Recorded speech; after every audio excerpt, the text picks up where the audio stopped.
Fala pessoal, beleza? Henrique Cardoso falando, trazendo aqui mais um vídeo que mescla tanto a parte técnica com a parte comportamental sobre análise de dados, e esse título Ansiedade de Dados traz algo muito relevante, principalmente para alguém que tem um temperamento parecido com o meu, de melancolia, um temperamento mais inclusivo ou introspectivo, acho que é a melhor palavra para traduzir. Veja, vamos lá, porque eu tô gravando esse vídeo. Esse vídeo, ele é principalmente para quem busca, na análise de dados, ter resultados rápidos e acha que é muito fácil crescer na área de dados sem o esforço bruto, digamos assim, e sem uma boa troca de ideia com quem já passou pelo processo de conseguir uma vaga, de conseguir novos clientes, de conseguir quebrar cara, de errar e acertar. Veja, eu vi num blog, esses dias, um blog que eu acompanho, sobre Analytics Engineer, e eu esqueci o nome da menina, e ela falou assim, ela falou sobre mistakes, né? Falou sobre os erros que ela cometeu, sobre os equívocos que ela cometeu como engenheira de dados e como isso influenciou a migração de engenheira de dados para Analytics Engineer. Eu vou trazer um pouco aqui para vocês também. Então a gente vai mesclar a parte de comportamento, a parte de técnica de dados, como isso influencia se você quer conseguir uma vaga, quer crescer na área de dados a partir do que eu vou falar aqui. Então, primeiro de tudo, é o seguinte: a gente está num mundo onde a informação ela está cada vez mais real time, ela está cada vez mais rápida, tanto no seu processamento, como na sua absorção e também como no seu esquecimento, tá? Ou seja, um determinado dado, uma determinada até tendência, ela tende a durar menos tempo. Se antigamente modas e tendências, e aí vamos ver até por música, vamos ver aí por filmes, eles duravam 1, 2, 3 anos. Hoje em dia não dura nem um mês com tanta frequência e com tantos acessos, né, a esses materiais.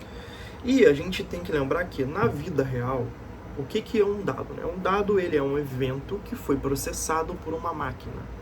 Beleza? Muitas vezes, na nossa realidade de empresas, os dados que são chamados de real time, eles não são real time exatamente. Nós temos ali, sim, dados que são cada vez mais processados com maior velocidade, e isso muitas vezes gera ansiedade nos tomadores de decisão, gera ansiedade em quem coleta, conecta, transforma e coloca para visualizar esses dados. E é o grande tema aqui, que é o seguinte: a gente, enquanto profissional de dados, precisa ter o controle sobre essa informação, sobre como ela é passada, sobre como ela é desvendada, como ela é interpretada. Então, isso é um passo, enquanto profissional de dados, a gente buscar estar junto das pessoas de negócio, e é importante saber sobre os negócios da sua empresa, da sua companhia, para que você consiga ter esse controle, tanto na quantidade e na qualidade dos dados, e da interpretação e na frequência com que esses dados são transportados, transferidos e lidos, e a audiência que vai receber aquele material precisa ter esse match com o que você vai deixar ali de fato de entrega para aquele produto. Uma outra coisa também, um outro ponto que eu queria trazer é sobre a questão de fracasso e sucesso em termos de resposta que os dados nos dão. Então veja, por exemplo, eu lido aqui com muitos dados de campanhas e anúncios. Como e quando dizer que um tal ou qual anúncio ou uma campanha, ela teve um sucesso ou um fracasso? Veja, é muito mais na referência que se é usada do que ou numa média daqueles dados, daqueles valores de acesso, ou de like, ou de compras que são feitas a partir daquele anúncio, daquela campanha, do que exatamente de um volume de dados ao longo do tempo, se a gente for parar para pensar, muito mais a referência que se toma. Então, aquele que toma a decisão, ou aquele que está transmitindo os dados, precisa ter muito mais uma referência para se basear no que foi um sucesso, no que foi um fracasso, do que exatamente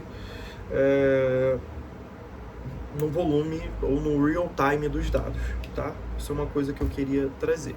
Uma outra coisa, um outro ponto é que a gente precisa, enquanto analista de dados, dar mais atenção ao campo de dados que remete ao tempo. Pois a questão de sucesso e fracasso, ela vai ter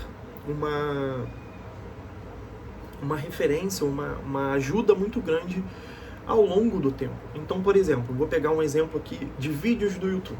Esses vídeos meus do YouTube, eles, como o canal está no início, eles tendem a ter um número de visualizações, de interações um pouco mais baixo do que, de repente, daqui a 2, 3 anos, em que eu tenha uma frequência maior de dados, de postagens, e as pessoas acessarem esse canal vão ver vídeos mais antigos. Então, há uma tendência, principalmente porque a gente trabalha aqui com a thumb, que chama atenção, a gente trabalha aqui também com conteúdo rico, que vai com toda certeza ter essa magnitude, tá?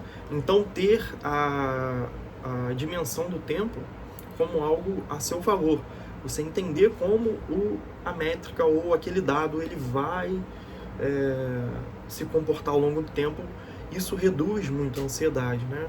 Você, de fato, desacelerar num mundo tão acelerado de informações. Uma outra coisa é conseguir mesclar as emoções e a racionalidade na hora da tomada de decisão.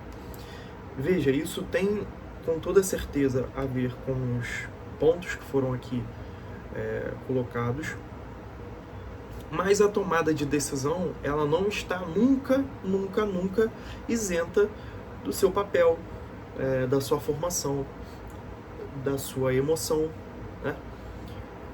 Naquele dia, ao tomar aquela decisão, o que você fez, qual foi enfim, o que te levou a tomar aquela decisão, não só vai levar em conta os dados que estão sendo ali mostrados sobre tal ou qual assunto, tá? Então, a questão de viés, ela entra aí tanto em termos de emoções, como em termos também da sua história, tá? E uma outra coisa que é importante trazer aqui para que a gente reduza essa ansiedade, principalmente para os tomadores de decisão e para o público do canal, que é muito mais quem está entregando esses dados, é o seguinte: deixar muito claro qual é a grandeza dos resultados. Então, quando a gente tem, por exemplo, ali numa visualização, a gente deixar uma referência sobre determinado parâmetro que conversa ali com a questão de sucesso, fracasso, etc. Qual é o parâmetro que está analisando para que eu identifique o quão bom ou quão ruim estão ali os meus resultados. Bem, quis trazer esse assunto porque, e aí eu vou deixar aqui uma referência, um livro, que é o livro